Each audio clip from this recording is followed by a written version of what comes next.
वृंदा जी। Welcome वृंदा जी, नमस्कार। नमस्कार sir. नमस्कार मैम। नमस्ते करवा नमस्ते। दीजिए।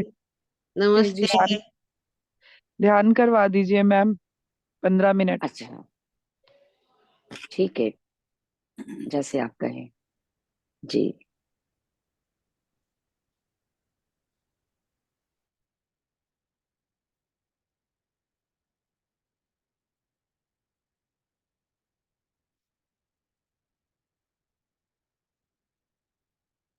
सभी को मेरा आत्मवंदन। अपने प्रिय गुरु ब्रह्म ऋषि पितामह और सभी आध्यात्मिक गुरुओं को नमन करते हुए हम आज का सत्र आरंभ करते हैं। सभी बैठ जाएंगे पूरी तरह से कंफर्टेबल होकर।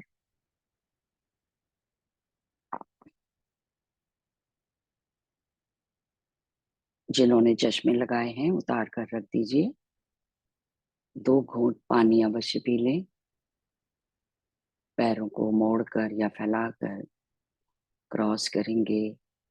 हाथों को क्लैस्प करते हुए उंगलियों में उंगलियां फंसाकर अपनी गोद में रख लीजिए और फिर प्यार के साथ अपनी दोनों आंखें बंद कर लीजिए और शांत होते जाएं और सहज होते जाएं।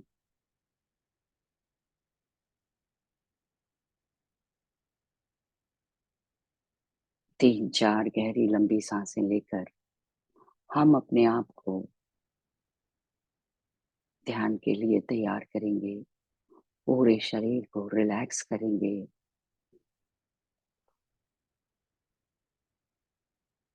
गहरी लंबी सांस भरें। गहरी सांस भरते जाएं, भरते जाएं। पूरी सांस भर जाने पर उसे खाली कर देंगे नासिका से, मुंह से, और सांस बाहर करते हुए अपने दिन भर की थकान दूर होती महसूस करिए। एक और गहरी लंबी सांस भरेंगे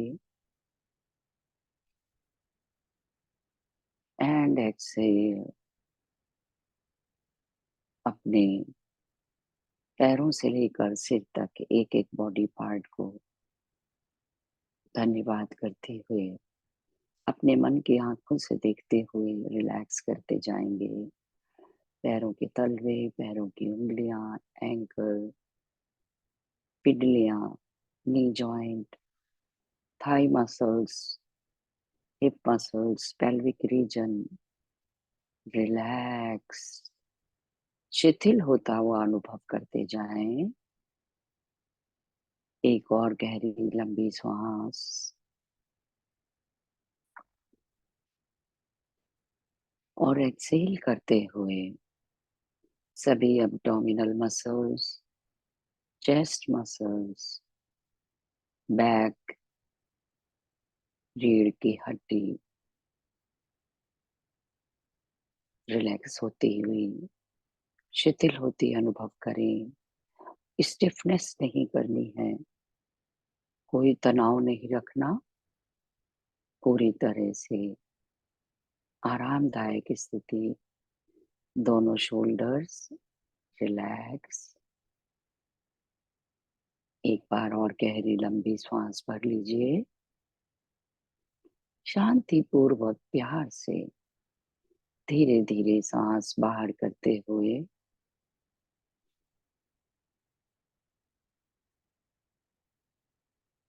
अपनी गर्दन धीरे से राइट लेफ्ट आगे पीछे हिलाते हुए रिलैक्स अनुभव करें। दोनों हाथ, हाथों के मसल्स, जॉइंट्स, शरीर का ऊपरी भाग, माथे पर किसी भी तनाव की कोई शिकन नहीं। हमारी सभी ज्ञानेंद्रियां शांति पूर्वक अपना कार्य करते अनुभव करें। cheeks, chin, upper lip, lips, jaws, teeth, tongue. Relax, relax और रिलैक्स। हमारा पूरा शरीर शिथिल हो चुका है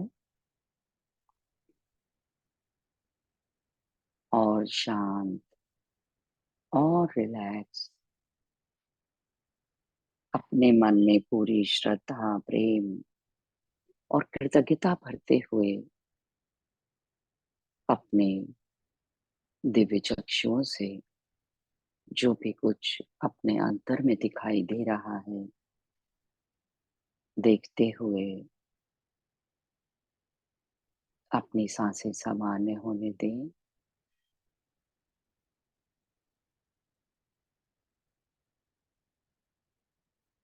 अपनी पूरी जागरूकता, पूरी अवेयरनेस अपने नासिका क्षेत्र के पास लाते हुए just observe your breath, incoming breath, outgoing breath.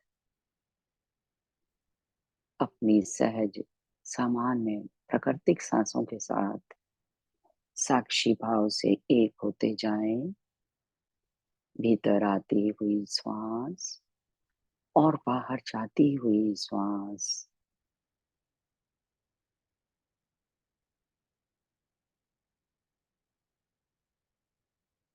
इसी के साथ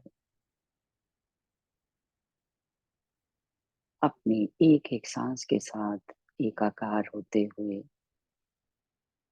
अपने अंतर की गहराइयों में खो जाएंगे, विलीन हो जाएंगे।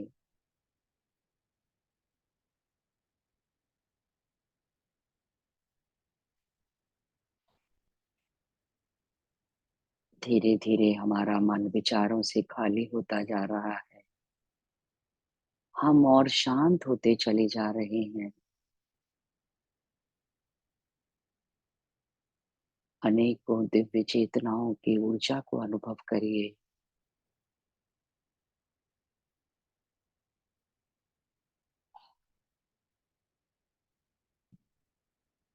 आप और शांत होते हुए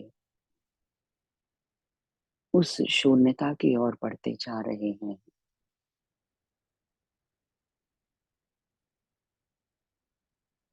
वर्तमान के इन क्षणों में सिर्फ मैं और मेरी सांसें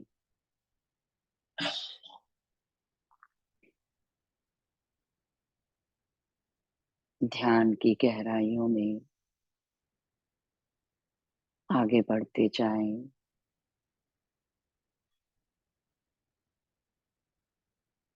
ना ही कोई सोच, ना ही कोई विचार।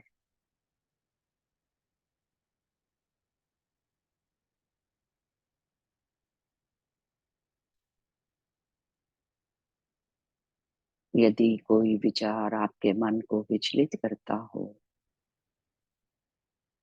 तो उसे धीरे से इग्नोर कर दीजिए, एक साइड में रख दीजिए। फिर से अपनी अवेयरनेस अपने नासिका क्षेत्र के पास लाते हुए जुड़ जाएं अपनी एक एक पवित्र, निर्मल, सच्ची साथी उन सांसों के साथ जो हमारे गुरु हैं।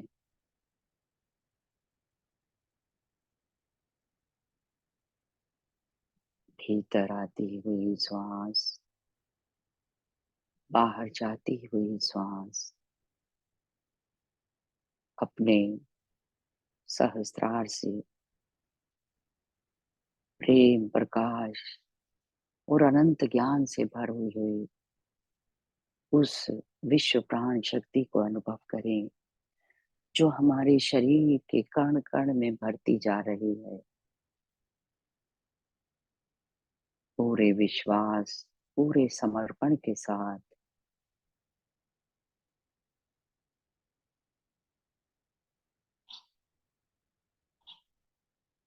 निमग्न होते जाएं, एक एक सांस के साथ। हर भीतर आती हुई सांस आपको ध्यान की गहराइयों में ले जा रही है। हर बाहर जाती हुई सांस सभी दुख, परेशानी, चिंताएं दूर कर रही है।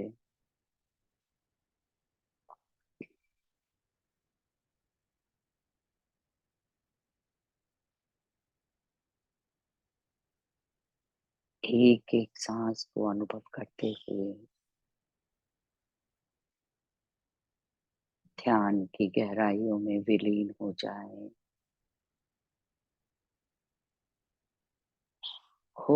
उस शून्यता में।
धीरे धीरे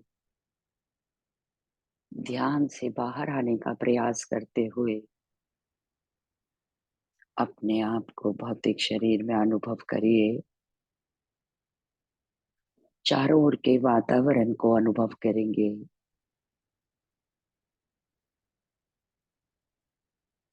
अपने हाथों पैरों की उंगलियों को हिलाते हुए धीरे से अपनी हथेलियां अपनी आंखों पर रखिए।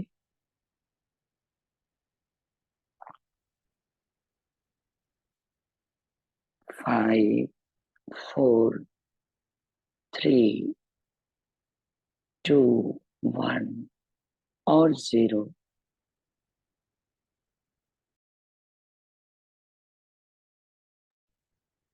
जैसे ही तैयार हो जाएं, रेडी हो जाएं, एक सुंदर सी मुस्कुराहट के साथ ध्यान से बाहर आ जाइए।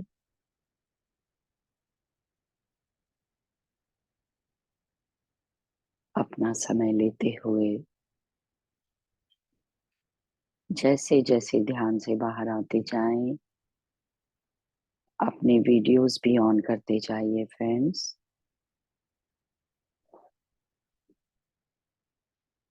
Thank you, thank you, thank you, thank you Ajay, thank you.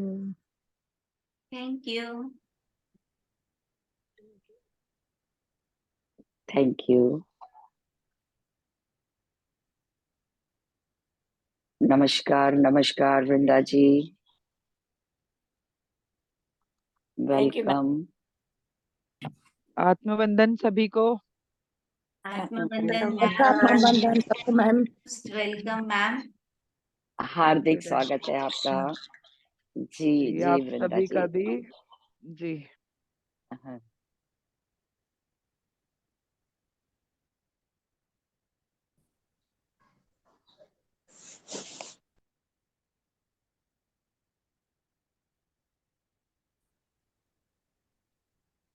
जी वृंदा जी, आपसे निवेदन है, आप शुरू करिए। जी थैंक यू मैम, आप सभी को आभार, आप सब आ जाए। क्योंकि देखिए लाइव सुनना भी सबके लिए नहीं होता, उसकी भी एक अपनी एनर्जी होती है ना। और जो यूट्यूब पे सुनेंगे उनके लिए तो है ही, लेकिन एक आमने सामने बैठ के एक ऑरा क्रिएट करके चीज को सुनना ना, वो एक अलग चीज होती है। इसलिए मैं कहती हूँ कि सब लोग वीडियो ऑन करो, क्योंकि वीडियो ऑन करने से हम सबका ऑरा कनेक्ट होता है एक तरह से, है ना। अब आप दरवाजे बंद खिड़की बंद सब कुछ बंद करके बैठोगे तो कैसे क्रिएट होगा वो। तो चलिए सेशन शुरू करते हैं। बहुत इतनी एनर्जी है ना आज की, मैं ध्यान कर रही थी तो निकलने का मन ही नहीं हो रहा था, बस 5 मिनट पहले ही निकली हूँ आपसे। कि आदि शंकराचार्य, क्योंकि शंकराचार्य चार है हमारे इस समय भी हैं, वो जो चार शंकराचार्य है वो चार मठों की स्थापना आदि शंकराचार्य ने ही की थी। और वहां पे अब अलग अलग शंकराचार्य वहां पे रहते हैं, है ना। तो इनका जो इनके बारे में बहुत कुछ ज्यादा जो है यूट्यूब पे है, और आप गूगल पे भी सर्च करेंगे तो बहुत कुछ है उनके बारे में। थोड़ा सा मैं इसलिए शॉर्ट में बता देती हूँ कि इनका जो जन्म है ना, ये जो है 778 788 ईसा पूर्व है ना, हुआ था। और जो कालाड़ी गांव है इनका, ये जो है वर्तमान में ये केरल में है। और ये वहाँ के एक ब्राह्मण थे, उस परिवार में इनका जन्म हुआ था। और इनके समाधि के बारे में ज्यादा चर्चाएं नहीं है, कोई कुछ कहता है कोई कुछ कहता है, तो ज्यादातर ये चर्चा है कि ये शायद सशरीर ही गए थे यहाँ से शिवलोक, है ना। क्योंकि इनको शिव का अवतार ही माना जाता था। इनके बहुत सारे नाम भी है, जो जो हम ब्रह्मास्मि कहते हैं, है ना। तत्वमसि कहते हैं ना, ये जो है ये सारे इन्हीं के दिए हुए शब्द है, जगत मिथ्या ब्रह्मा सत्या करके। ये सब इन्हीं का ही कहा हुआ है। और इनको जो है शिव का अवतार माना जाता था। चारों जो शक्तिपीठ जो इस समय है वो सब इन्हीं के ही बनाए हुए हैं, इन्होंने ही शुरुआत की थी उसकी। और जो साउथ का कामाक्षी मंदिर है ना, ये भी इन्हीं का ही बनाया हुआ है।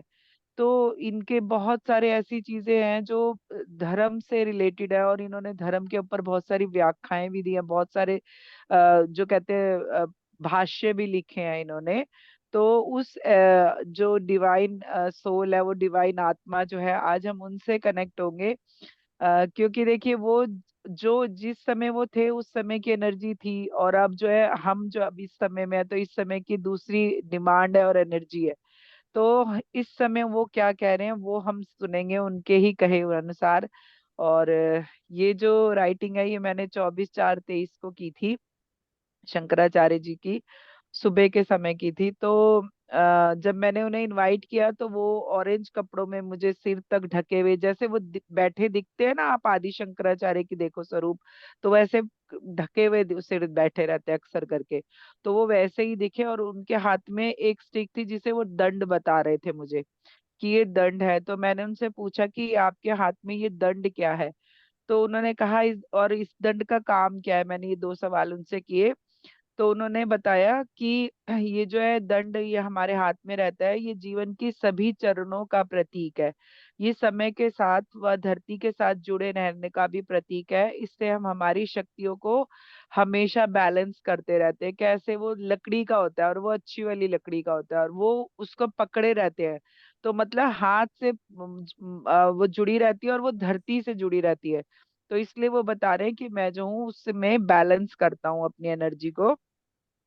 जीवन में सभी कुछ जो मिला वो जीवन में काम आए व उससे हम सभी को बांटे, इसलिए हम इस दंड को हमेशा अपने साथ रखते हैं।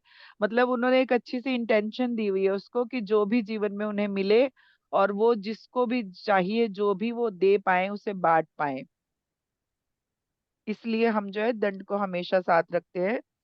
ये आपको साधारण लग सकता है पर ये असाधारण है। ये एक तरह से शास्त्र के साथ अस्त्र का भी रूप है। हम सभी को बताना चाहते हैं कि शास्त्र कहते हैं कि जब भी धर्म की हानि हो तो अस्त्र का उपयोग करना चाहिए।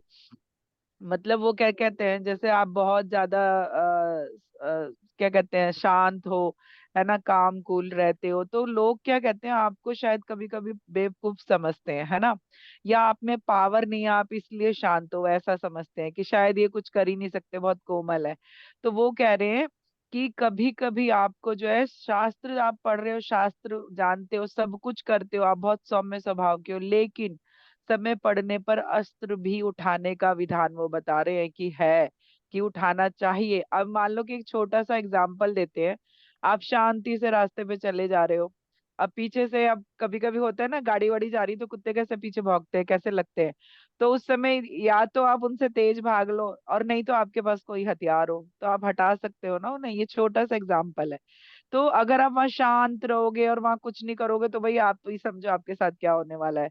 तो वो यही बता रहे हैं कि कभी कभी जो है अस्त्र का उपयोग करना जरूरी भी होता है और करना भी चाहिए उस समय, ठीक है।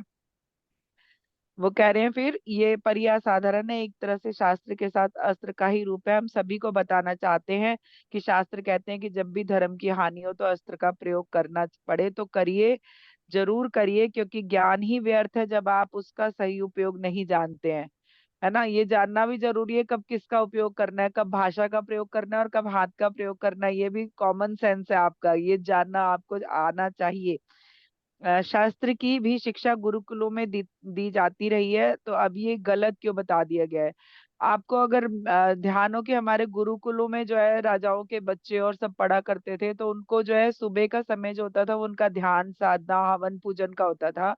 दोपहर का जो है खाना वाना खा के रेस्ट करने के बाद वो लोग शाम को जो है यही दीक्षा लेते थे गुरु से अपने। हथियार चलाना, युद्ध लड़ना, ये सारी दीक्षाएं जो गुरुकुलों में ही दी जाती थी। तो वो कह रहे हैं कि जब वो गुरुकुलों में दी जाती थी तो वो अब गलत कैसे हो गई है। तो कह रहे हैं कि क्या आपको पता है कि हमारे पुरातन गुरुकुलों की शिक्षा पद्धति क्या थी। वो सुबह से, जिसे ब्रह्म मुहूर्त कहते हैं, उस समय से छात्रों व शिक्षक की दिनचर्या शुरू हो जाती थी। वह भगवान की अर्चना पूजन हवन से शुरू होकर फिर दिन भर शास्त्रों से छात्रों को शिक्षा दी जाती थी। शास्त्रों का चिंतन मनन और उनको कंठस्थ करवाया जाता था। अभी क्या है, हम कर पा रहे हैं क्या, हमारे बच्चों को हनुमान चालीसा बहुत रेयर याद होगा, बहुत सारों को कुछ भी पता नहीं होगा, देवी देवताओं के इवन नाम तक भी पता नहीं होंगे बहुत सारे बच्चों को। क्यों? क्योंकि आज हम अंग्रेजी के पीछे भाग रहे हैं, इंग्लिश मीडियम भाग रहे हैं, वहां पे बच्चों को पढ़ाना बहुत जरूरी हो गया। क्यों? क्यों? क्योंकि भाई समाज ही ऐसा है, अगर आप नहीं पढ़ा पा रहे तो आपके बच्चे पीछे रह जाएंगे। कल को वो उतनी तरक्की नहीं कर पाएंगे, क्योंकि हमने क्या किया, हमने अपने आप को छोड़ के दूसरों को अपना लिया है। अगर आप समझे तो ये अपने आप को छोड़ दिया है ना। बहुत सारे देश ऐसे हैं जहाँ पे उनकी भाषा अगर आपको नहीं आती, आप वहां पे नहीं रह सकते। लेकिन हमारे यहाँ हिंदी आती हो ना हो, इंग्लिश आती है तो आप यहाँ रह सकते हो, क्योंकि हमने अपने आप को छोड़ दिया है। मतलब हम अपने आप से कनेक्टेड नहीं है इस समय, हम उनकी दूसरी चीजों से कनेक्टेड है। तो हमारे बच्चों को हमारे संस्कार नहीं आते हैं। हम खुश होते हैं कि अरे इसे हिंदी नहीं आती। बहुत सारे लोग देखना खुश होते हैं, अरे इसे हिंदी नहीं आती। तो ये आप सोचिए कि आप क्या कर रहे हैं। हम कहते हैं कि भारत में जन्म लेना गौरव की बात है, आप कहते हो इसे हिंदी नहीं आती और बैठ के खुश होते हो कि हाँ अच्छा हिंदी नहीं आती, क्योंकि तरक्की ज्यादा करेगा ना फिर वो बच्चा, अगर उसे हिंदी नहीं आती तो ये क्या कह रहे हैं कि सुबह जिसे ब्रह्म मुहूर्त कहते थे, उस समय वो लोग शास्त्र पढ़ाते थे, हवन पूजन सिखाया करते थे, याद कराया करते थे सब चीजें। क्या याद कराते थे? शास्त्रों में जो लिखा है।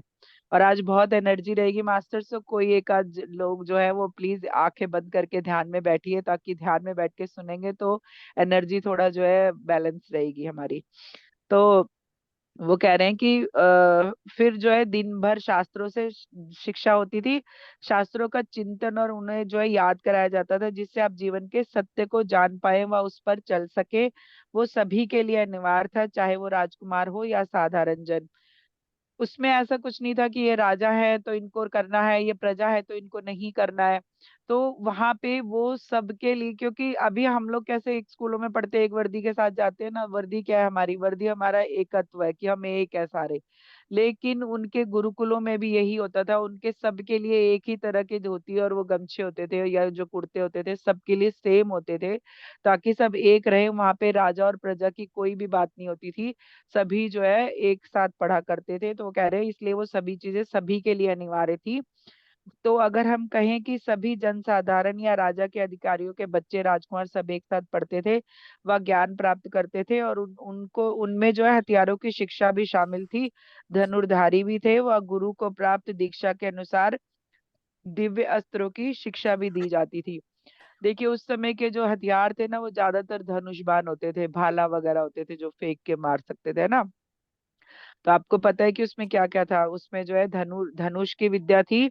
और फिर वो कह रहे हैं कि गुरु को प्राप्त दीक्षा के अनुसार दिव्य अस्त्रों की भी शिक्षा दी जाती थी। आपने अगर रामायण और महाभारत का युद्ध अगर किसी ने सुना भी हो, तो उसमें बहुत सारे दिव्य अस्त्रों की जो है एक दूसरे के ऊपर वो फेंक के वो लोग फिर ये दिव्य अस्त्र वो दिव्य अस्त्र करते थे।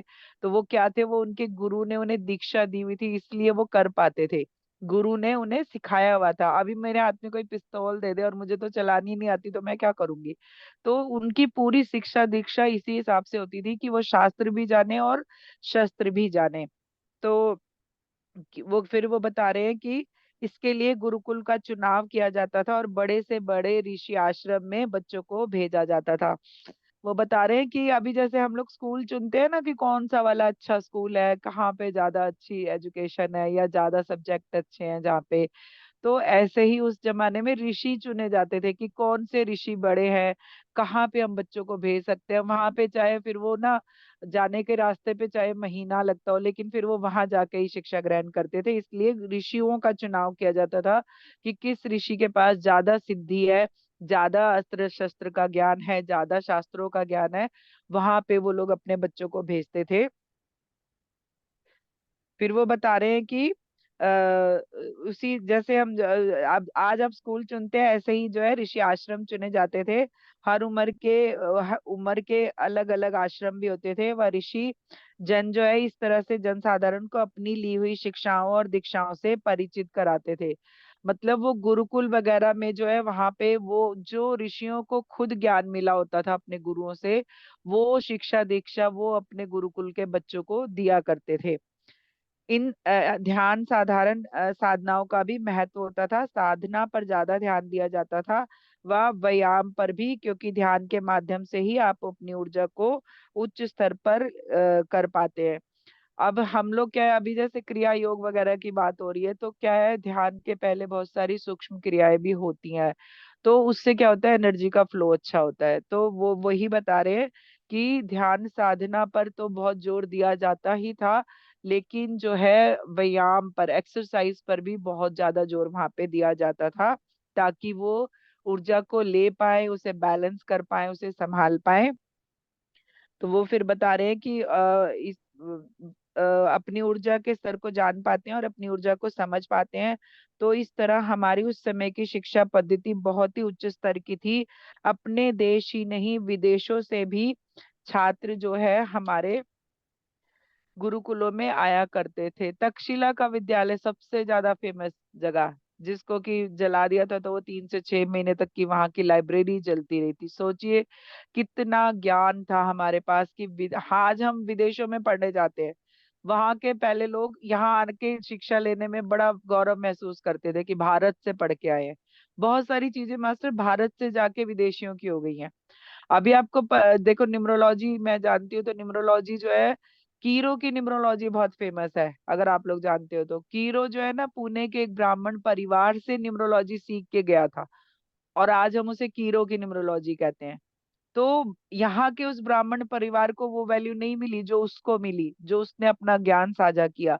क्यों? हमारे यहाँ क्या था, ऐसे गुरुओं की परंपरा थी, कोई किसी को ज्ञान देता ही नहीं था बिना बिना गुरु बनाए। वहां उसने क्या किया, और उसने लिख के बांटना शुरू कर दिया। तो इसलिए हमारा बहुत सारा ज्ञान जो है किताबों के साथ तो गया ही गया, खत्म हो गया। बहुत सारा ज्ञान जो है गुरु और उनके जो शिष्यों की वजह से भी खत्म हो गया। क्योंकि कहते थे कि गुरु दीक्षा ली हुई है, तो ये वाले शब्द किसी को नहीं बताने, ये चीज किसी को नहीं बतानी, क्योंकि गुरु ने बताई है। और उसका एक रीजन भी हुआ करता होगा, जो मुझे लगता है अब समझ में आता है, कि क्या होता है कि बहुत सारी पावरफुल एनर्जीज होती है, बहुत सारी पावरफुल ज्ञान होते हैं, जिसको शिष्य किस हिसाब से रिसीव करता है, ग्रहण करता है, उस पे भी ये बात लागू होती है। इसलिए शायद गुरु कभी कभी मना भी करते होंगे कि आप ये किसी को नहीं बता सकते, क्योंकि वो पावरफुल चीज रहती होगी। लेकिन नॉर्मल नॉलेज भी इस वजह से नहीं पहुंची, क्योंकि गुरुओं का एक ये कथन था, गुरु दीक्षा और शिक्षा के साथ ही आप वो ले सकते हो।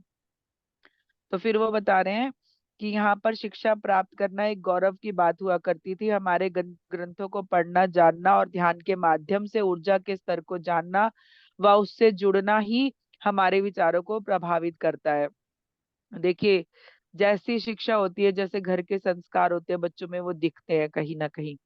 अगर आप जो है ऐसी चीजों से जुड़े हैं, ज्ञान से जुड़े हैं, आप ध्यान से जुड़े हैं, तो आपके बच्चे भी जो है उस तरह के संस्कारों के साथ ही होंगे।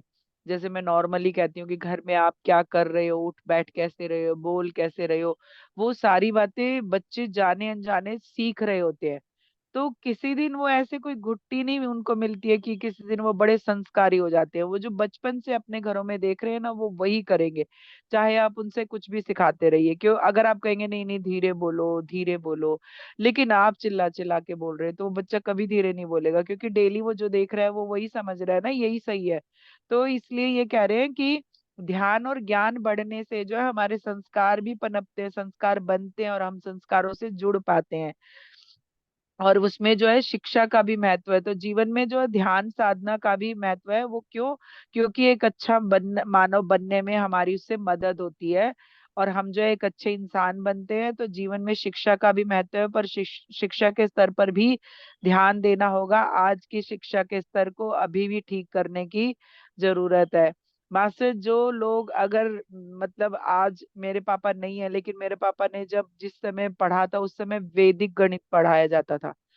मेरे पापा ने सीए किया हुआ था, और वो उनके पास जो आजकल सीए करते हैं ना, वो लोग समझने और पढ़ने आया करते थे, और उन्हें वैदिक गणित बिल्कुल भी नहीं पता था। जो लोग वैदिक गणित पढ़े हैं ना, वो बहुत इंटेलिजेंट होते हैं, क्योंकि उसमें इस तरह की पावर है। आजकल जो है ज्यादातर ऐसा ज्ञान नहीं है, इतना रट्टाफिकेशन है, या फिर उस तरह की चीजें हैं जैसे आजकल साइंटिस्ट बता रहे हैं। लेकिन जो वैदिक ज्ञान के ज्ञाता है ना, वैदिक वाली चीजों के, उन लोगों के पास दिमाग भी बहुत तेज है, क्योंकि उससे कहते हैं दिमाग तेज होता है। एक ये भी पॉइंट है कि अगर आपको अपना जो है याददाश्त, मेमोरी पावर बढ़ानी है ना, तो आप सुबह सुबह संस्कृत पढ़ो।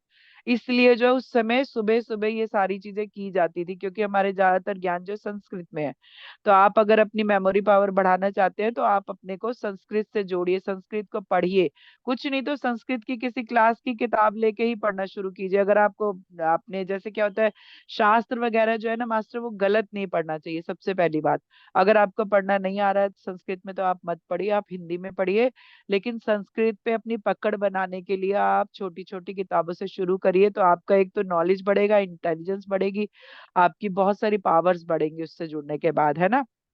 तो वो कह रहे हैं कि आज जो शिक्षा की पद्धति है ना, उसमें कह रहे हैं बदलाव की जरूरत है, वो जो है उसे ठीक करने की जरूरत है, और शास्त्रों को भी शिक्षा में शामिल किया जाना चाहिए। कोई ये बता सकता है कि उसके बच्चे के स्कूल में कौन सा शास्त्र या कौन सी रामायण महाभारत कुछ तो पढ़ाया जाता है? किसी बच्चे के स्कूल में पढ़ाया जाता है क्या?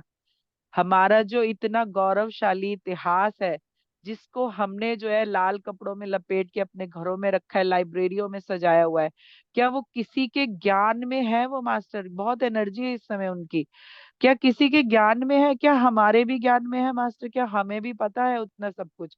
इतनी डीपली उसमें लिखा गया है सब कुछ, और सांकेतिक भाषा में इतने गूढ़ रहस्य लिखे हुए हैं, जीवन के रहस्य उसमें लिखे हुए हैं। आज मैंने उनको खुद इनवाइट किया हुआ है, वो शायद वो खुद आपको ये सब बता रहे हैं। क्या आप उस संकेतों को समझ पा रहे हैं? क्या आपने कभी कोशिश की उसको गाने के अलावा किसी और तरह समझ के पढ़ने की? क्या उसके पीछे संकेतों को जान पाए? नहीं। क्या हम अपने बच्चों को जोड़ पाए?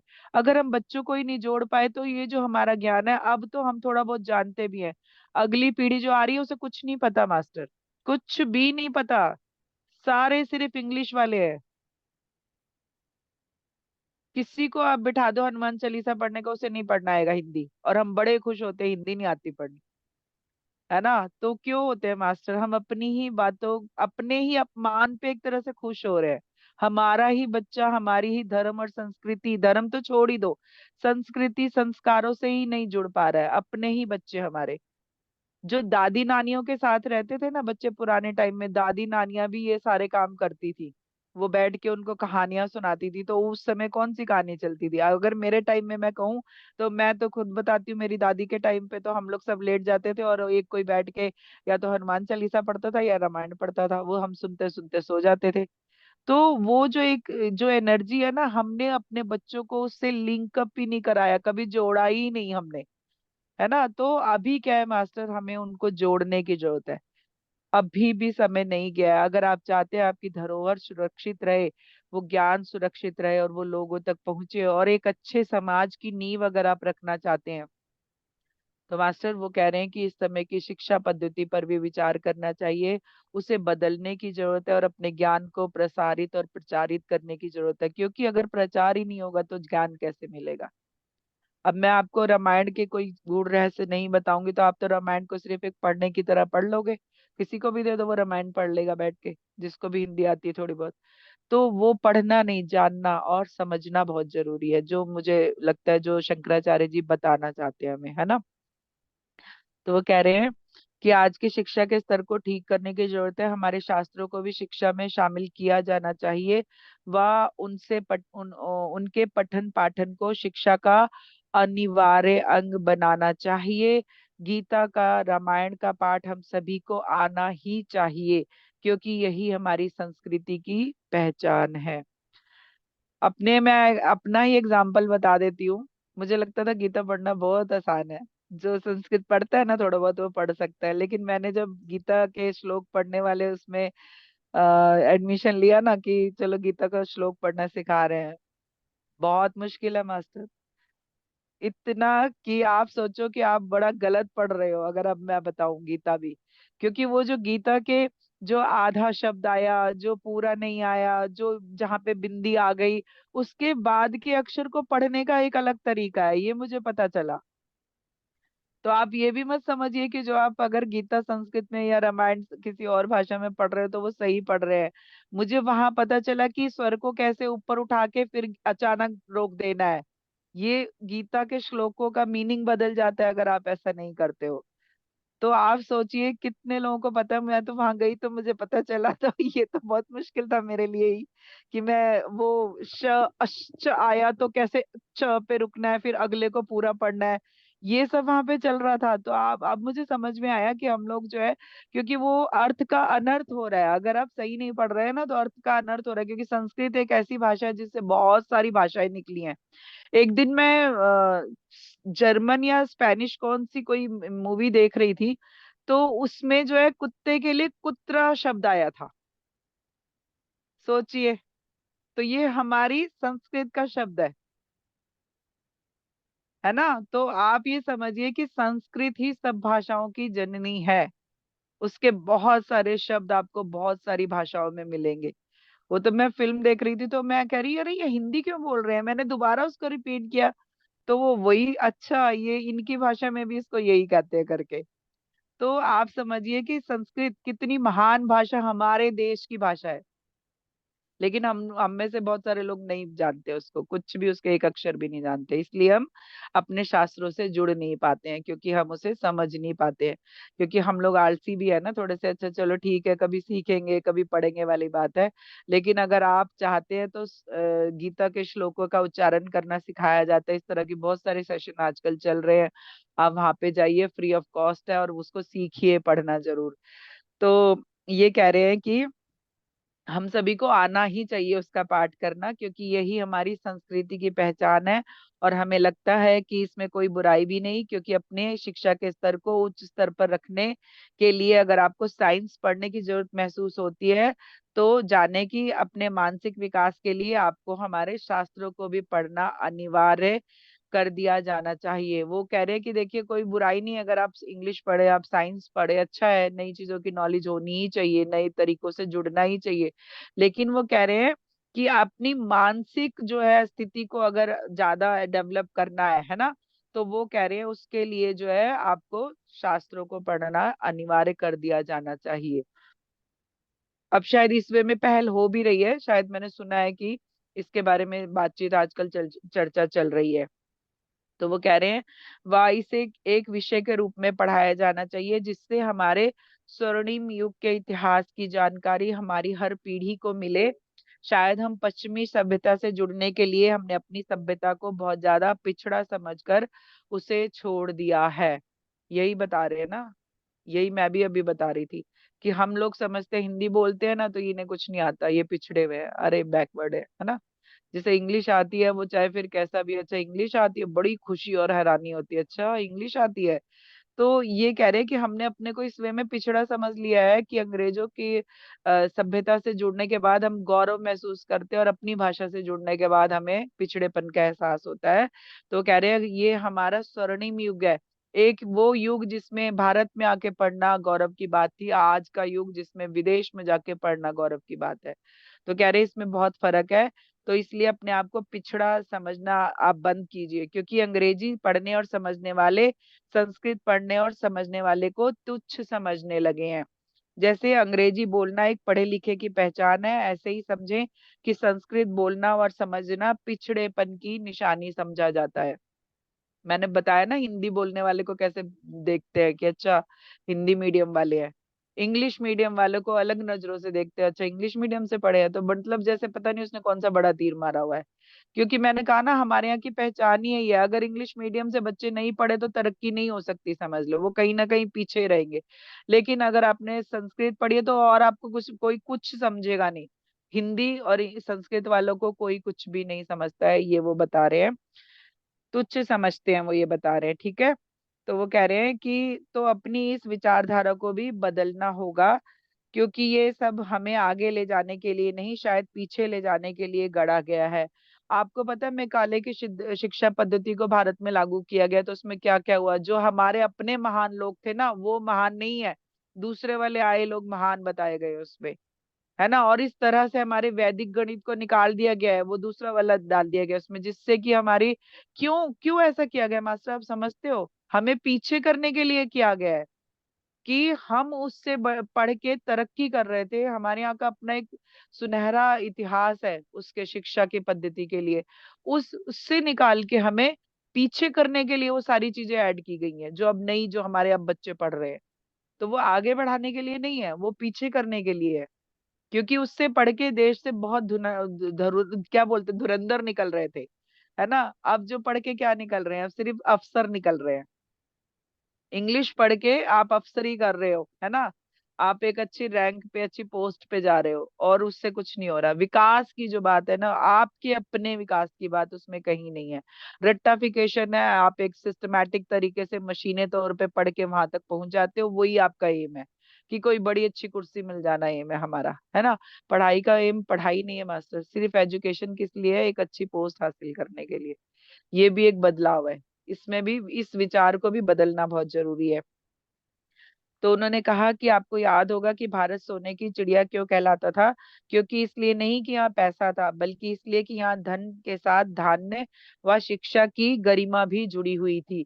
सोने की चिड़िया सिर्फ धन के लिए नहीं था, वो बता रहे हैं, धन के साथ साथ धान्य मतलब अनाज और शिक्षा, उसमें भी हम जो है सोने की चिड़िया इसलिए भी कहलाते थे क्योंकि हमारे देश में ये सब बहुत ज्यादा हुआ करता था और बहुत अच्छे तरीके से हुआ करता था। तो कह रहे हैं कि पर जैसे जैसे हम इनसे दूर आते गए, वैसे वैसे हमारी उस चिड़िया को कहीं गवाते चले गए और उस प्राचीन वैदिक पद्धति को हटाकर आधुनिकता के नाम पर हमने इस नई शिक्षा को अपनाया, जो ठीक था पर उसे बिल्कुल भी निकाल दिया, वो वैदिक शिक्षा जिससे सर्वांगीण विकास था। वो कह रहे हैं ये कोई गलत नहीं हुआ कि अगर किसी नई पद्धति को जोड़ा गया, लेकिन गलत ये हुआ कि उसको निकाल दिया गया जिससे हमारा पूरी तरह आत्मा, मतलब ये तो हम भौतिक अभी तरक्की कर रहे हैं, जो वो ये जो शिक्षा है, एजुकेशन है हमारी, लेकिन वो जो हमारी वैदिक पद्धति थी उससे हमारी आत्मा तक का विकास होता था, हमारे आत्मा से लेके दिल दिमाग तक उससे क्लियर होते थे। वो उसको जो हटा दिया गया पूरी तरह से, वो गलत हो गया है। तो वो कह रहे हैं कि तो हम चाहते हैं कि आपको भी लगना चाहिए कि वापस से उस शिक्षा पर खोज करके उसे हमारी शिक्षा में जोड़ा जाना चाहिए। तो वो कह रहे हैं कि मैं चाहता हूँ और मुझे लगता है आपको भी चाहना चाहिए कि जो हमारा वैदिक खो गया, जो कहीं माइनस कर दिया गया, हटा दिया गया वहां से, वो कह रहे हैं उस पे खोजबीन करके रिसर्च करके वापस से उसे जो है हमारी एजुकेशन में ऐड किया जाना चाहिए। और जगह जगह गुरुकुलों की भी स्थापना की जानी चाहिए, जैसे कि एक उम्र निर्धारित हो, चाहे वो कुछ भी हो, जैसे 3 से 7 साल, जिसमें गुरुकुलों में पढ़ना अनिवार्य हो। वो कह रहे हैं गुरुकुलों को भी वापस लाइए। वापस किस लिए लाना है? क्योंकि जो बच्चे की एक समझने की उम्र होती है ना, वो मतलब शुरू के साल 7 साल 8 साल तक होती है, उसके बाद वो एक स्टेज हो जाती है कि जहाँ पे वो स्टेबल हो जाता है, उसको वो चीज समझ आ गई होती है, वो एक तरह से कहते हैं कि फिक्स हो जाता है उसके माइंड में। तो कह रहे हैं वो जो उम्र है ना 3 से 7 साल, जिसमें हम प्री नर्सरी नर्सरी ये सब कराते हैं, कहते हैं उसके बजाय जो है गुरुकुल में भेजना चाहिए बच्चों को, जहाँ पे मान लो वो जूडो कराटे सीखे, वो और कुछ सीखे, पढ़े भी, कुछ वैदिक ज्ञान प्राप्त करे, कुछ धर्म की बातें करे, कुछ शास्त्रों को जाने। वो कह रहे हैं इस तरह से जो है बच्चों को वापस से जोड़ने का समय है, 3 से 7 साल, एक लगभग ये उम्र एक निर्धारित करो कि उसके बाद जो है बच्चा अपने स्कूलिंग करे। उससे पहले जो है हम अपने संस्कार उसे दें, हम अपनी शिक्षा के संस्कार उसे दें। जैसे कुछ देशों में पढ़ने के बाद सेना में कुछ साल नौकरी करना अनिवार्य है, कुछ इस तरह हमारे देश में नियम बनाने चाहिए कि पहले उसे 7 साल तक वैदिक शिक्षा पर ही ध्यान दें और उसे आगे भी एक विषय के रूप में पढ़ाया जाए। तो वो कह रहे हैं कि अभी क्या है, जैसे बहुत सारे देश है ना जहाँ पे 3 साल की जो है आर्मी की सर्विस बहुत मस्त है, वो आप ब्रिटेन वगैरह में देखो, इसराइल में देखो, यहाँ के देशों में जो राजकुमार भी अगर पढ़ेगा ना तो वो 2 3 साल कुछ है ऐसा, वहां पे आर्मी में जाना बहुत जरूरी है, आर्मी की सर्विस करके ही आप आके सिविल में कुछ कर सकते हो। तो वो कह रहे हैं ऐसे ही हमें करना चाहिए कि पहले के 7 साल जो है वैदिक शिक्षा पे ध्यान देना चाहिए, गुरुकुल पद्धति पर ध्यान देना चाहिए, जिसमें 4 बजे उठ के ध्यान साधना करना, कुछ मंत्र हवन पढ़ना, कुछ याद करना, शास्त्र पढ़ना, है ना, कुछ और शिक्षाएं ग्रहण करना, वो होना चाहिए। उसके बाद जो है एक जो है उसके बाद वो जो सब्जेक्ट 7 साल तक पढ़े, उसको एक सब्जेक्ट के रूप में आगे भी पढ़ाया जाना चाहिए।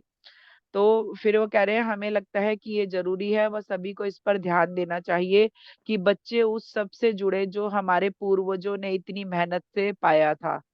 हमारी इतनी मेहनत, हमारे पूर्वजों की, हमारे ऋषियों की, हम मैं उन्हें नमन करती हूँ, जब जब भी मैं बहुत सारी चीजें समझने की कोशिश करती हूँ ना, तो मैं उन्हें नमन करती हूँ कि वो किस स्टेज पे थे कि उन्होंने यहाँ बैठ के जो है ऊपर आसमान में कितनी चीजें ग्रह नक्षत्र में बताए थे, और वो आज भी सच है। वो आज साइंस ढूंढ के बता रही है कि वो वहीं पे ही है जहाँ पे हमारे इसमें लिखा है। इवन आज ही मैंने पढ़ा कि सूर्य सिद्धांत नाम की एक जो किताब है, उसमें ये सारी साइंस की ही चीजें हमारे पूर्वजों ने हमें दी है। अगर कोई सूर्य सिद्धांत नाम की वो ढूंढ पाता है बुक, तो उसमें जो है ये जो आप अंतरिक्ष के स्पेस के बारे में जो है ना, उसमें बहुत कुछ बताया गया उस बुक में। तो वो कह रहे हैं कि हमारे ऋषि मुनियों ने जो इतनी मेहनतों से पाया था, हमने उसे कहीं गवा दिया है। तो उसको जो उन्होंने पाया था, वो जो है शिक्षा कहीं बिल्कुल ही अब लुप्त ना हो जाए, क्योंकि ये हमारी पीढ़ी है जो थोड़ा बहुत समझ रही है, हमारे बाद वाली पीढ़ी में ये चीजें नहीं आ पाएंगी, क्योंकि हम दे ही नहीं पा रहे ना उन्हें। हम शिक्षा के नाम पे क्या दे रहे हैं? आप ही सब समझदार हो, आप ही बात कर सकते हैं इस बारे में। क्या हम दे पा रहे हैं? हमारे रामायण महाभारत गीता कितनों के घरों में और कितनों के घरों में पढ़ी जाती है और समझी जाती है? कितनों के बच्चे बैठ के उस चीज को सुनते हैं या समझते हैं? बहुत रेयर होगा वो केस, है ना। तो वो कह रहे हैं कि वो शिक्षा कहीं लुप्त ना हो जाए, बल्कि उस पर अनुसंधान हो। ठीक है, आज के लिए इतना ही। आपसे फिर बात करेंगे। आप चाहे तो हम हर बार किसी एक विषय या एक या दो सवालों पर ही बात करें, जिससे कि हम अच्छे से समझा सके, क्योंकि आपकी पुस्तक में वो सब चाहिए जो समाज के सर्वांगीण विकास में सहायक हो। तो वो कह रहे हैं कि अब वो मेरे लिए कह रहे हैं कि ये जो शिक्षा लुप्त ना हो जाए, पहले तो आप इस पे ध्यान दीजिए, इस पे जो है रिसर्च कीजिए, और जो पुरानी चीजें खो गई हैं कैसे वो शिक्षा में वापस से लागू की जाए, एजुकेशन में वापस से ऐड की जाए, वो आप करिए। और फिर वो कह रहे हैं कि आप जो ये जो वो जो आज इन्होंने इतनी बात की, सिर्फ एक शिक्षा के, सिर्फ एक गुरुकुल के विषय पे बात की, सोचिए उन्होंने, है ना। तो वो कह रहे हैं कि आप जो है फिर से बात कर सकती हैं मुझसे, कह रहे हैं। और वो कह रही है कि आप चाहें तो सिर्फ एक विषय या एक या दो ही सवाल ले, जिससे कि हम उसे अच्छे से समझा सके, क्योंकि वो कह रहे हैं कि जो आपकी पुस्तक आएगी ना, उस पुस्तक में समाज के सर्वांगीण विकास, मतलब हर तरफ से विकास के लिए वो सहायक हो। क्योंकि सिर्फ अध्यात्म ही नहीं, मास्टर बहुत एनर्जी है इस समय, सिर्फ अध्यात्म ही नहीं, सामाजिक विकास भी जरूरी है। अब सामाजिक विकास कैसे आएगा? वो अध्यात्म से उन्होंने क्यों जोड़ा? अध्यात्म आएगा, उसके साथ सर्वांगीण विकास, सबका समाज का विकास कैसे होगा? अभी देखिए जितने भी लोग ध्यान में जुड़े हैं ना, वो लोग अभी क्या, अभी भी सिर्फ वो ध्यान और ये जो स्वाध्याय कर रहे हैं, समझने की अभी भी बहुत ज्यादा जरूरत है। अभी बहुत सारी चीजें हमें नहीं पता है, क्या हमारे शास्त्रों में है, क्या हमारी जो पुरानी चीजें हैं उसमें क्या क्या रिचुअल थे, और वो जो रिचुअल हम कर रहे हैं ना, वो भी हम एक तरह से फॉलोअर बन रहे हैं, उसमें भी लॉजिक क्या है? क्योंकि जितने भी रिचुअल्स बनाए गए ना, सब में कहीं ना कहीं कुछ लॉजिक है, वो अलग है, वो सीक्रेट है, वो आपको नहीं पता। अभी भी दिवाली की पूजा बहुत लोग करते हैं, उसमें भी बहुत सीक्रेट है, वो भी हमें नहीं पता है। तो वो कह रहे हैं कि अब ऐसी चीजें आनी चाहिए समाज में, ऐसी चीजों की जरूरत है, जिससे कि एक अध्यात्म के तौर पे एक व्यक्ति का ही नहीं, पूरे समाज का विकास हो। वो कैसे होगा? जब सब इन सब बातों से और इन चीजों से जुड़ेंगे एक दूसरे से। अभी आप सिर्फ स्वाध्याय करके ही कितना जान पा रहे हैं? कितनी सारी हमने किताबें ऐसे पढ़ी जिससे हमें पता चला आत्मा की क्या यात्रा है। जैसे मैंने एक ऑटो राइटिंग की थी, उसमें जो है एक बच्चा ऑटिज्म से वो था, तो उसके पापा ने रिक्वेस्ट करी थी, क्योंकि उन्हें लगता था कि उनकी गलती की वजह से हुआ। तो वो बहुत बहुत अच्छे वो पर्सन भी हैं। अभी अभी तो खैर बात नहीं होती है, उस समय बहुत बात होती थी मेरी। तो उनके बेटे के लिए आया था कि वो जो ऑटिज्म से इसलिए वो हुआ क्योंकि उस पिछले जन्म में वो स्पेस साइंटिस्ट था। तो किसी जरूरत के लिए वो एक बार हॉस्पिटल में गया, तो वहां पे देखा एक ऑटिज्म का बच्चा था जो कुछ अपनी माँ को समझा नहीं पा रहा था, उसकी माँ कुछ बोल रही थी, वो समझ नहीं रहा था। तो ये सीन देखने के बाद जो है ना, वो कहते हैं मैं वहीं बैठ गया और मैं ये सोचने लगा कि मेरा जो है स्पेस में जाने का क्या मतलब है, जब मैं अपनी धरती की ही चीजें नहीं समझ पा रहा हूँ अभी।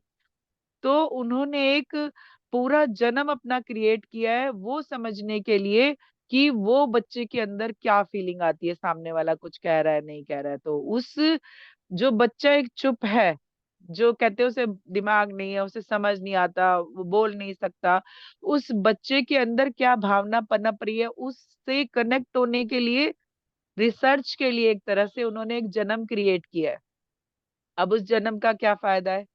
उस जन्म का ये फायदा है कि अगले जन्म में वो उसके एमडी बन के आएंगे, पूरी तरह से उसके बारे में रिसर्च करके एक स्पेशलिस्ट बन के आएंगे, ऑटिज्म के स्पेशलिस्ट। तो मतलब अभी इस बात की जरूरत है कि आपको अपने लिए आपने क्यों जन्म लिया, क्या उसका रीजन है, आप ये सब चीजें जानने के साथ अभी बहुत कुछ जान पा रहे हैं। तो समाज के लिए क्या है वो भी अभी जानना जरूरी है, वो हम नहीं जान पा रहे। सारे समाज का विकास कैसे होगा, क्या चीज ऐड करनी है, क्या हटानी है, किससे जुड़ना है, किससे डिस्कनेक्ट होना है, वो कह रहे हैं वो सब जानने की बहुत जरूरत है।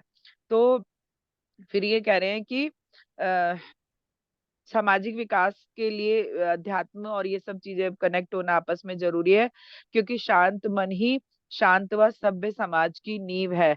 झगड़े लड़ाई वाले आप देखो आजकल कितनी चीजें चलती है, जरा जरा से टक्करों पे ही कितने बड़े बड़े केस हो जाते हैं। जरा सी गाड़ी को टच हो गई किसी की गाड़ी, उस पे पूरा एक सालों का चक्कर पड़ जाता है कोर्ट कचहरी का। क्यों? क्योंकि शांति नहीं है ना मन में, अहंकार भी है ना, एक अहंकार के साथ गुस्सा भी है, अपनी पावर भी पता चल रही है कि भाई मेरी तो ये पावर है। अब जिसकी पावर ज्यादा है वो दूसरे पे हावी हो जाएगा। आप देखना सड़कों पे ऐसे ही होता है, किसी बड़े ने किसी आपकी गाड़ी को टक्कर मारी ना, आप सिर्फ हो सकता है पीछे देख के रुक जाओ बस और चले जाओ। लेकिन रिक्शे वाले ने मारी तो रिक्शे वाले को बहुत बातें सुनाई जाएगी, क्योंकि उस बेचारे की उतनी हैसियत है। तो ये जो समाज में बड़े छोटे का भेदभाव है, ऊपर नीचे की जो एक भावना है, वो कैसे जाएगी? अध्यात्म से जुड़ने के साथ जाएगी। क्योंकि इक्वेलिटी जो वननेस जो समझ आएगी कि हम सब एक है। वो भी एक्सपीरियंस ले रहा है, मैं भी एक्सपीरियंस ले रही हूँ, तो भाई मैं किसी को छोटा बड़ा क्यों करूं जज? है ना, वो अपने एक्सपीरियंस ले रहा है उस तरह के जन्म लेके।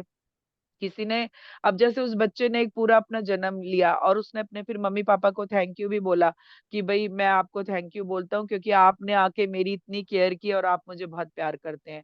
तो वो उस एक आत्मा के साथ वो दो आत्माएं भी कनेक्ट होके आई हुई है इस समय। तो ये सब चीजें मास्टर आपको क्यों बताई जा रही हैं, क्यों इसलिए बताई जा रही हैं, ये क्यों सेशन चल रहे हैं, क्यों इतने मास्टर्स हमसे कनेक्ट होके बताना चाहते हैं? क्योंकि ये एक बदलाव की जो स्थिति है, जो एक समय है, जो इस समय बड़ा बदलाव चल रहा है।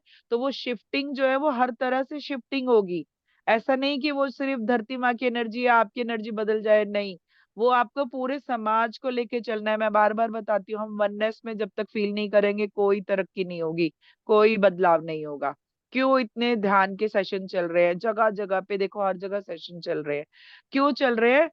सिर्फ और सिर्फ एक ही चीज लाने के लिए, वननेस लाने के लिए आप में।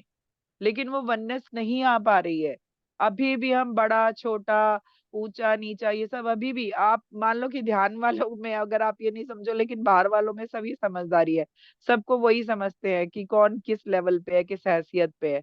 तो सामाजिक तौर पे जब हम उस चीज को समझेंगे ना मास्टर, तब हम जो है उस बड़े शिफ्ट में भागीदार बनेंगे। अगर आप चाहते हो भागीदार बनना उस शिफ्टिंग में, तो सबसे पहली शर्त ही यही है, वननेस समझना।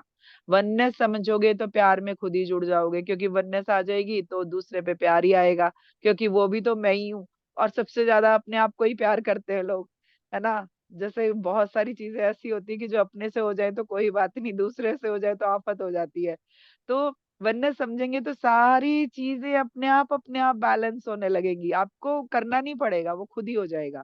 तो वो वही बता रहे हैं कि अशांति जो है ना, वो जो असभ्य एक समाज है, वो उसकी जननी है। अशांति का है मन में है आपके। तो और एक जो अहंकार है, उसके साथ कुछ और पाने की भी इच्छा, एक वो भी बहुत बड़ी होती है। जो मिल गया ना उससे ज्यादा चाहिए अब। तो वो भी एक इच्छा जो है समाज में बहुत बढ़ती जा रही है, तो उस वे में भी बहुत सारी चीजें मुश्किल हो रही है। तो वो कह रहे हैं कि असभ्य समाज, अशांति ही असभ्य समाज की जननी है। तो हम सभी को प्रणाम करते हैं, हमारे ऋषि और मुनि संतों को, जिनकी वजह से भारतीय संस्कृति का सम्मान किया जाता है। लोग भारत को आदर की दृष्टि से देखते हैं, है ना। अभी आपका भी मथुरा वृंदावन जाओ, मस्त मजा आएगा। सारे जो हम लोग जो है ना वेस्टर्न ड्रेस के पीछे भागते हैं, वहां पे देखना जो बाहर के लोग हैं ना, वो साड़ियों में और लहंगों में घूमते हैं राधा रानी बन के। कृष्णा की भक्ति में पागल है वहां पे लोग, और आके वहीं बस जाते हैं। मतलब उनका सपना होता है वृंदावन में आके बसना, कृष्ण से जुड़ना, राधा से जुड़ना। तो वो जो है हमारी एक समझिए, हम कितनी महान संस्कृति से आते हैं। राधा कृष्ण, राम है हमारे साथ, सीता है, शिव है हमारे साथ जुड़े, इतने सारे नाम कि लेने में पूरा टाइम बीत जाए 24 घंटे का, उससे भी ज्यादा। तो आप समझिए, हम उस देश से आते हैं, हम उस देश में रहते हैं, और हम क्या करते हैं अपने समाज के साथ? कुछ नहीं कर पाते।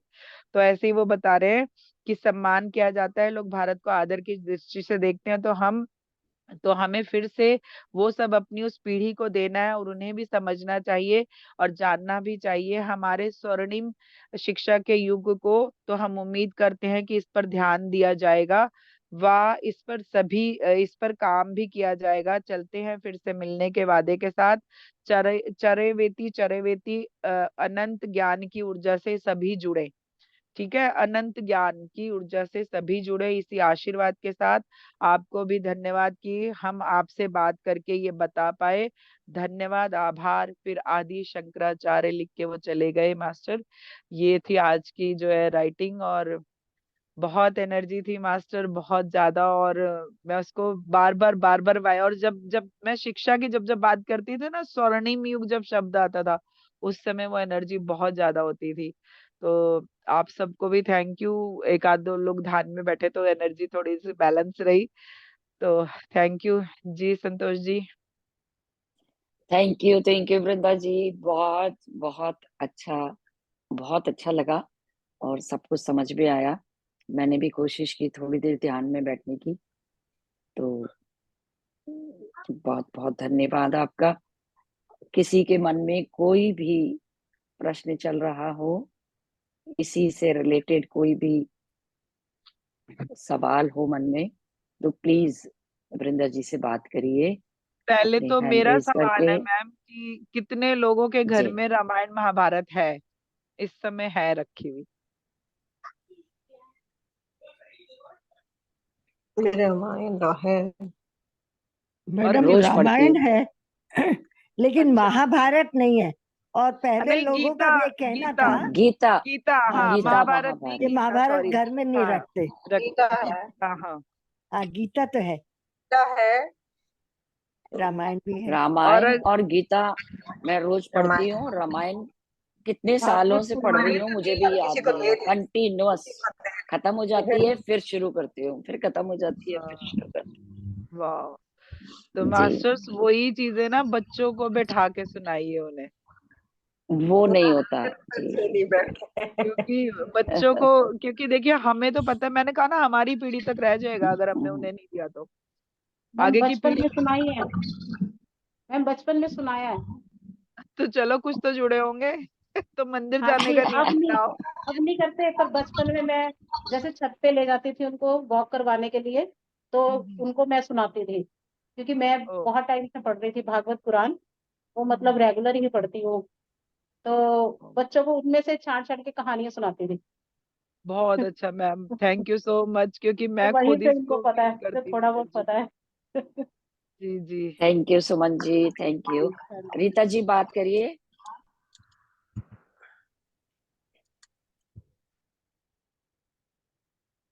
मैं यही कहना चाह रही थी, मेरे पास भी रामायण है और भागवत गीता है। और भागवत गीता के श्लोक तो मैंने गीता परिवार के साथ सुन रही हूँ आजकल, सीख रही हूँ। तो मुझे बहुत बहुत अच्छा लगता है, क्योंकि गीता को खाली कहानी के रूप में करना और श्लोकों के थ्रू समझना, तो मुझे बहुत अच्छा लग रहा है। तो मैम वो जो मैंने बताया वो सही है ना, कि वो कैसे कैसे उसमें प्रोनाउंसिएशन अलग अलग तरीके गीता से परिवार है। में बहुत अच्छे से वो संस्कृत में ही समझाते हैं ना, तो हम्म, बहुत अच्छा लगता है। मैम जी नर्सरी थैंक। क्लास के बच्चे की तरह समझाते हैं गीता परिवार में। हाँ बिल्कुल बिल्कुल, और हमें वही ऐसा जरूरत लगता है भी कि है हम, मैम। हाँ हमें ऐसा लगता है नर्सरी से शुरू हो गए। नहीं, वो मुझे भी ऐसे मिठास फील है, हुआ। एक अलग मिठास है। हाँ, और मुझे भी ऐसा फील हुआ कि जैसे मैं वापस से नर्सरी केजी में आ गई हूँ पढ़ने के लिए। वो इस तरह से बताते हैं, बहुत अच्छा तरीका है उनका। बिल्कुल और सही। बहुत प्यार से बार बार बताते रहते हैं एक ही बात को वो। हाँ जी। है ना, ऐसे पहले नहीं, रामायण वगैरह की इस तरह की कॉमिक्स होती थी, ऐसे ही हम्म। रामायण के ऊपर, जैसे जैसे आजकल कॉमिक्स दिखाते हैं, तो हम वो पढ़ते थे तो बहुत अच्छा लगता था। और हमारे फादर वो फोटो के साथ, उसमें ना फोटो बनी होती थी, साथ में वो कहानी दी होती थी, ऐसी हम्म। छोटी छोटी कॉमिक्स के और बुक्स में। जैसे बचपन में चंदा मामा वगैरह आती थी, दूसरे आती थी, ऐसी हम्म। कई उसमें चीजें होती थी, तो वो पढ़ते रहते थे तो बहुत अच्छा लगता था। मैम सही आजकल तो वो बहाने में आजकल बताऊं तो बच्चों को ना इसका टाइम भी नहीं है। आप बताओगे कम, इतना बिजी शेड्यूल है ना उनका, कि बहुत मुझे बहुत खुद हैरानी होती है कि अभी स्कूल से आते हैं बेचारे, एक घंटा आराम नहीं होता, फिर ट्यूशन जाना होता है, फिर होमवर्क करना होता है। उसी में जो हम कहते हैं ना, हम मेरे बचपन में मुझे याद है हम लोग शाम को 2 घंटा डेली खेलते थे। बैडमिंटन हुआ, कुछ ऐसी चीजें बहुत खेली हमने। तो हमारा पढ़ने के साथ वो भी चल रहा था कि हमारा जो है एक्सरसाइज वगैरह भी खूब होती थी। आजकल के बच्चों का बैठे बैठे ही दिन बीत जाता है, बाहर जाने को टाइम नहीं मिलता, नेचुरल हवा के साथ उनको जीने को टाइम नहीं मिलता। या तो फिर उसके बाद थोड़ी बहुत फुर्सत मिलती है तो या तो फोन होता है या टीवी होता है, उससे काम चल जाता है। तो मतलब बहुत कुछ ऐसा चल रहा है जो सचमुच बदलाव की जिसमें जरूरत है बच्चों को। जो मैं कहूंगी, आप सोचो कि पेड़ पौधे भी हीलिंग का एक वो तरीका है, वो उनसे तो जुड़ ही नहीं पाते, सब बिल्कुल। मशीनी तौर पे चला जा रहा है ना। तो आप सब अपने घरों में अगर कर पाए तो बच्चों को, मुझे लगता है अगर जगह हो कहीं तो 1 घंटा जरूर, नहीं तो पौधों के पास बैठ के उनसे बातें कीजिए, बालकनी में पौधे लगे हैं वहां पे बातें कीजिए उनसे बैठ के। तो कुछ ऐसा बनाइए जरूर कि वो नेचर से जुड़ सके, है ना। आजकल तो बच्चे पैदा होते हैं वो आईपैड और मोबाइल और ये चीजों से लगे रहते हैं, तो कैसे मतलब वो, और अगर उनको कहो भी ना बैठे तो हम बिजी हैं, पहली बात है कि हाँ। हम बिजी हैं। हमारे टाइम में जैसे फिजिकल एक्सरसाइज, हम्म। जैसे रस्सा कूदना, पिट्ठू वगैरह लड़ने के लिए तो हाँ ये पेड़ों के साथ, पेड़ों के पीछे छुपना, आइस पाइस, और ये मंदिर में जैसे बने होते हैं ना, बड़े बड़े हाँ ग्राउंड से हाँ बने होते बिल्कुल। हैं। बिल्कुल। बना के वो रखी है। आप रही नहीं है। हम लोग अभी नहाए नहीं है। हाँ मैंने भी मैम ये सब बहुत खेला है, बहुत ज्यादा। इवन जब मैं 6th 7th तक, 8th तक मैंने ये बहुत खेला है। 8th के बाद हाँ। थोड़ा सा पढ़ाई का हो गया था तो थोड़ा टाइम कम हो गया था, नहीं तो 8th तक तो बहुत इंजॉय किया लाइफ को, वो लाइफ ये लाइफ। अब तो लगता है कि बच्चों को इतना बर्डन है ना पढ़ाई का, बेचारे उससे भी टेंस रहते हैं, उनको इसलिए भी ध्यान की ज्यादा जरूरत है, पढ़ाई के वजह से कंपटीशन, भी। हमारे मैम कंपटीशन इतना समर ज्यादा हो गया, बहुत मैम। पॉपुलेशन बढ़ गई है, हम्म। कंपटीशन इतना ज्यादा हो गया, बच्चों का भी कोई फॉल्ट नहीं है। हम लोग हाँ वही जितने तो। फ्रीडम में रहे हैं ना, हम्म। खुले में, और भागना इधर उधर करना, हम लोग तो वो चोर पुलिस खेलते थे, रात के टाइम कपड़े चेंज कर लेते थे झाड़ियों के नीचे, क्योंकि कपड़ों से हाँ पहचानते हाँ। थे। तो इतना कुछ और खेले हैं, लेकिन ये बच्चे बेचारे नहीं खेल पाते। जैसे कभी। अंधेरा होता था नहीं। तो आइस पाइस खेलते थे, अंधेरा होता है गलियों में, हाँ। कहाँ पूरी गली के सब वो लोग होते थे, घूमते थे। लेकिन बच्चों को अलग अलग क्लासेस ज्वाइन करवाई हुई हैं गेम्स की। हम्म। स्विमिंग जा रहे हैं, बॉल के वो खेल रहे हैं, कई कई सारे गेम्स हैं उनके। तो मैम आजकल वो कर बहुत भी रहे कम हैं बच्चों के लेकिन साथ है, वो बहुत कम कम बच्चों के बच्चों के साथ है, साथ। सबके साथ ऐसा नहीं है। मैं खुद, बल्कि मुझे बिल्कुल। ना उन पे दया भी आती है कि कितने बिजी हैं बेचारे, जितने ऑफिशियली लोग बिजी नहीं होंगे उतने ये पढ़ने वाले बच्चे हमारे बिजी हैं पर रात तक हाँ के लिए। बिल्कुल। पर आजकल बिल्कुल के बिल्कुल। बच्चे ज्यादातर, जो कई माँ बाप डांस सिखाने में, गाना सिखाने में, जैसे वो Indian Idol, Indian Got Talent talent, तो ऐसे कई चीजें जो है ऐसे उसमें ज्यादा इंटरेस्टेड रहते हैं कि हमारे बच्चे उसमें जाएं, वो नहीं, सीखें। टैलेंट को बढ़ा रहे तो वो तो बहुत अच्छा है, वो लेकिन तो जो है ना बहुत अच्छा रोज है। डेली वो तो रूटीन में जो चल रहा है ना वो बहुत गड़बड़ चल रहा है उनके हाँ साथ। इतना सारा, अब क्या सबका एम है किसी बड़ी हाई क्लास लेवल की जॉब पाने का, तो वो हम्म, जो है उसकी वजह से जो है उनके नर्सरी केजी से ही उन पे बर्डन शुरू हो जाता है, पढ़ना है क्योंकि बिल्कुल। फर्स्ट आना है, क्योंकि नंबर ज्यादा चाहिए। कंपटीशन, हाँ कंपटीशन तो ज्यादा हो गया है। साथ हाँ। में पहले बच्चों को थोड़े जैसे 4-5 साल तक पढ़ाने के लिए दिया जाता था, आजकल तो छोटे 2.5-3 साल के होते हैं तो उसको प्ले स्कूल में, ऐसे स्कूल में डाल देते हैं। हमारे पता है टाइम में जब छोटे 1 साल छोटे छोटे छोटे बच्चों के ना बच्चे हाथ इतने कोमल होते हैं ना, उसमें पेंसिल पकड़ नहीं पाते, वो फिर भी पकड़ के लिखो, ए लिखो, बी देखो, लिखो। वो ना मेरे, खुद ही मेरी बेटी के बच्चों के साथ होता था तो मुझे बहुत तरस आता था, ये तो बहुत छोटा है अभी कैसे पढ़ेगा।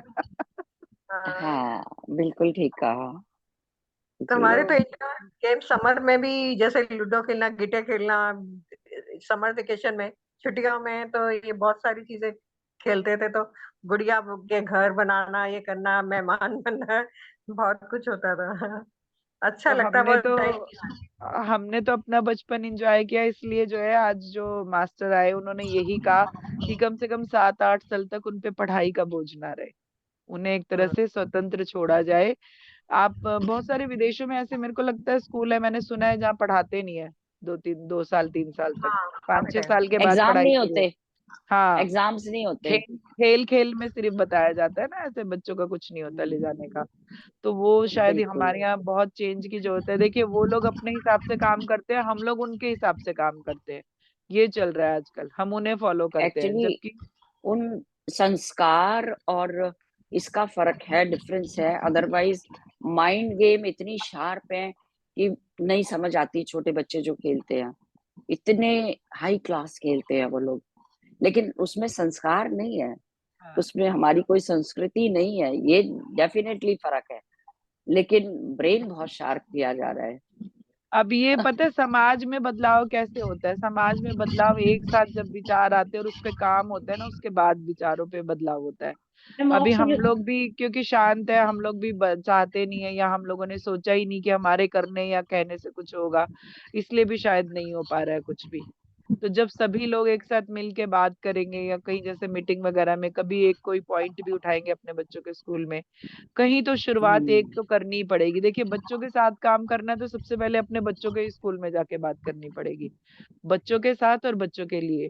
तो आप लोग जो भी इस तरह से कर सकते हैं, अगर कोई टीचर्स ग्रुप में है तो वो कर सकती हैं उसको, है ना? तो इस तरह से आप करिए, आप देखिए कि जरूर कुछ ना कुछ चेंज आएगा।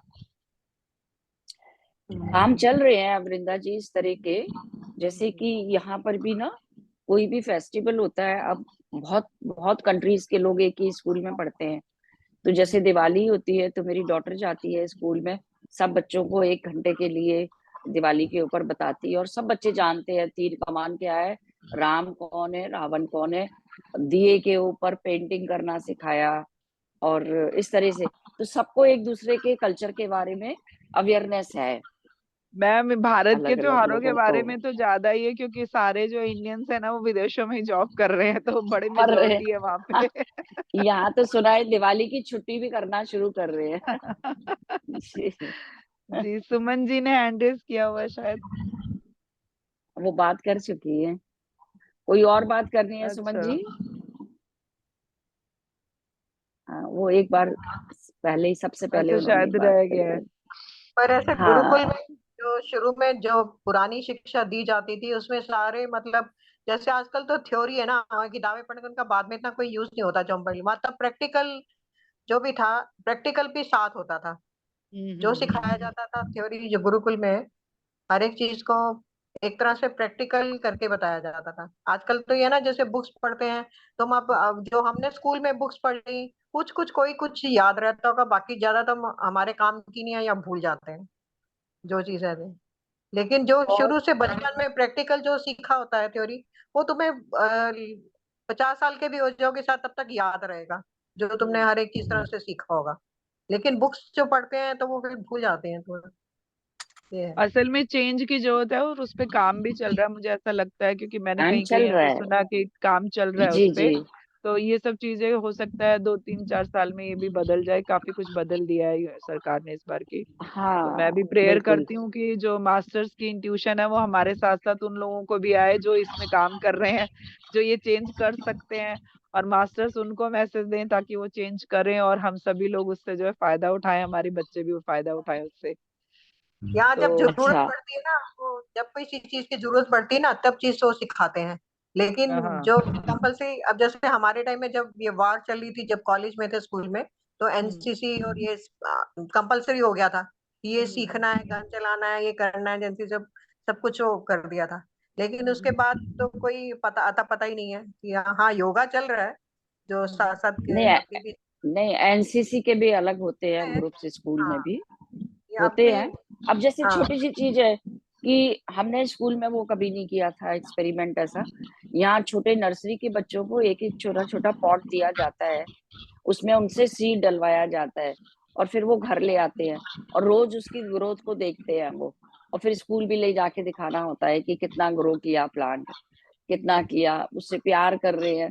मतलब कि वो बड़ा अच्छा लगा मुझे वो देख के कॉन्सेप्ट लेकिन यहाँ कि पर नहीं है बच्चों ना, को। बात तो वही है, यहाँ पे तो जगह पे नहीं है, जैसे गवर्नमेंट सुना स्कूल तो में। है कि अब ये इंडिया ना, में भी ये सब ये चीजें शुरू हाँ, हो ये गई हैं। अभी शुरू हो रहा है, ये बहुत सारे चेंज अभी शुरू हो रहे हैं धीरे धीरे। शुरू तो हो हम रहे तो हैं हम जी। लोगों को क्या करना है, क्योंकि हम ध्यानी है, तो हम ध्यान में बैठ के जो मास्टर्स एजुकेशन वाले मास्टर हैं, एस्ट्रल मास्टर, उनसे प्रेयर करेंगे कि बच्चों के लिए, आगे के फ्यूचर के लिए जो भी अच्छा हो हमारे बच्चों के लिए, वो करा दें। तो वो क्या हाँ, करेंगे, उन मास्टर्स को इंट्यूशन देंगे जो लोग इस फील्ड में है और जो चेंज कर सकते हैं। काम कर रहे हैं जो, हाँ, जी उनको बिल्कुल। इंट्यूशन देंगे तो शायद हो सकता है सब काम, क्योंकि ये जो इतनी देर बात हुई है ये भी मतलब से हो रही है, ऐसा नहीं है बिना मतलब के हो रही है, तो इसका भी मैसेज जाएगा लोगों तक, बहुत लोग सुनेंगे। और मास्टर से हम लोग प्रेयर करेंगे कि जो हमारी जो पुरानी चीजें हैं, शास्त्र है, जो वैदिक थे ये चीजें, वो सारी वापस आ गई हैं, और मास्टर जो है उसमें हेल्प कर रहे हैं, और बच्चे जो है उसे आगे आने वाले पढ़ रहे हैं। तो ये एक आप इंटेंशन वृंदा जी डाल सकते बिल्कुल, हैं। बिल्कुल आप ठीक कह रहे हो, क्योंकि ध्यान में हम जो भी इंटेंशन डालते हैं बड़ी वो जल्दी होगी। पूरी हो जाती है, हाँ, वो होती होगी है पूरी। वो, बिल्कुल। जी बिल्कुल बिल्कुल। तो मैं एक तो बार का कितने, ध्यान जो है ना मैम, आप सभी लोग एक दिन में एक बार का ध्यान इस बात के लिए करिए कि उन लोगों को ये इंट्यूशन आई है और वैदिक चीजें हमारे एजुकेशन में शामिल कर ली गई हैं, शामिल तो वो कर ली हो गई है जाएंगी। जी। हाँ। बहुत जी अच्छी बात मास्टर्स। हुई है। जी साईं थैंक यू। बाबा और मीरा जी के आप में भी ऑटो राइटिंग कोई हो तो बताइए, उनके बारे में भी बताइए। मीरा जी की ऑटो राइटिंग। और शिरडी के साईं बाबा। मीरा जी की तो मैंने पढ़ी है, आप कहोगे तो नेक्स्ट बार मीरा जी की पढ़िए, पढ़ूंगी मैं। हाँ मीरा जी का मैंने सुना है, बहुत बढ़िया है। मैंने अभी सब मीरा जी जी, की पढ़ी है, और सबसे बेस्ट जो है सुभाष चंद्र बोस की अभी सुभाष पढ़ी है। चंद्र बोस की। बहुत हाँ बहुत अमेजिंग हाँ, वो एक्सपीरियंस था। मैं देखा था, मैं पर देख नहीं पाई अभी तक। देखा उनसे था। बात करने का एक्सपीरियंस बहुत अमेजिंग था, बहुत एनर्जी वाला। जी। चलिए ठीक है, तो और किसी का कोई प्रश्न नहीं है तो हम यही सेशन को समाप्त करते हैं फिर, ठीक है ना वृंदा जी?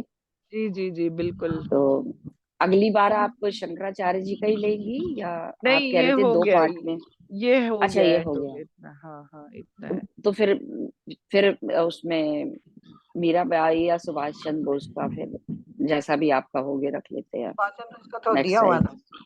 किसका? सुभाष चंद्र बोस का तो दिया हुआ ना, अभी बीच में नहीं अहम दिया। मैंने अहम मैंने ब्रह्मास्मि में जो दिया है। मैंने जो नीलम जी वो, राइटिंग, हाँ अहम मैंने ब्रह्मास्मि ग्रुप में कराया अहम है। ब्रह्मास्मि में। मैंने देखिए, जी मैं आपको नाम बता देती हूँ, माँ गंगा का शायद मैं कर चुकी हूँ यहाँ पे, है ना।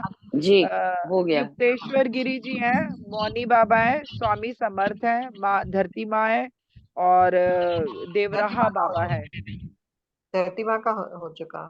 हाँ, तो युक्तेश्वर गिरि देवराहा जी का बाबा। नहीं हुआ, देवराहा बाबा का भी नहीं हुआ अभी। हाँ, तो युक्तेश्वर गिरी जी नेक्स्ट बार ही ले लेंगे। जी जी बिल्कुल, ठीक है बहुत ना। अच्छा, तो आप याद बहुत रखना, सुंदर। आप उसी का ही मैसेज हाँ डाल देना। मैं ठीक है। उसी का मैसेज मधुरमा जी। योगानंद जी का भी है। थैंक पर यू थैंक यू। नहीं, उनका परम। नहीं है, लाहाड़ी महाशय जी का है और युक्तेश्वर गिरी जी का है। अच्छा अच्छा। हाँ तो फिर वही सीरीज में करेंगे, युक्तेश्वरी गिरि जी के बाद लाहिड़ी मासी जी का भी लाहाड़ी करेंगे। महाशय। जी जी। जी जी। थैंक यू मास्टर, सबको कनेक्ट होने के लिए और इतनी चर्चा में इतनी देर थैंक रहने मैम, के थैंक लिए। You, thank you Sonu, thank you जी, thank thank you thank thank you. You. Thank you Vrinda ji, फिर मिलते हैं अगले संडे आभार को। सभी को। बहुत बहुत धन्यवाद, आभार आपका, हृदय से आभार। Thank you. आप सब लोगों का भी बहुत बहुत धन्यवाद, और कल हम फिर से मिलेंगे इसी समय, ध्यान नेपाल में। थैंक यू सभी का। अपनी ऊर्जा बना के रखें, अपना ध्यान रखें, और lots of love to all of you. Love you Vrinda ji. Love you too ma'am. आप सभी को बहुत सारा प्यार। जी थैंक यू। जी, थैंक यू। बड़ा अच्छा लगता है, बंद करने का मन नहीं करता। जी मैम। और करते रहो। चर्चा है ये तो जब तक भी चलती रहे। लगता है कि कुछ और बातें जी, बताते रहो। जी आप बताते रहो, हम सुनते रहें। जी, जी नेक्स्ट बारी लंबी होगी चर्चा। मिलते हैं फिर। Thank you. जी ठीक है जी। Thank you thank you thank you.